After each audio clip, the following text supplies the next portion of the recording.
Hendes far, han kan elske, men han kan også hade. Og han hader de andre. Vi skal opruste, vi skal gøre klar til kamp. Til kampen mod de andre. Nu er der krig! Hey, hey! Så går det op for pigen, han er ved at drukne. Han er ved at dø. Man kan høre skrig og jamren over et mistet ben. Et øje, der mangler. Over et hul i maven, hvorfra der siver materie. Men sådan er krig.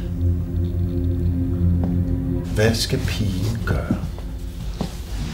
Hvordan skal den her krig slutte? Jeg synes, at hun skal forrede sin far. Bare prøve at hjælpe de andre. Man kan måske give op. Jeg synes, at man skulle snakke med lederne af de to grupper, der har kæmpet mod hinanden. Hvis nu man overhovedet ikke kan være venner, så kan man så have noget af landet for sig.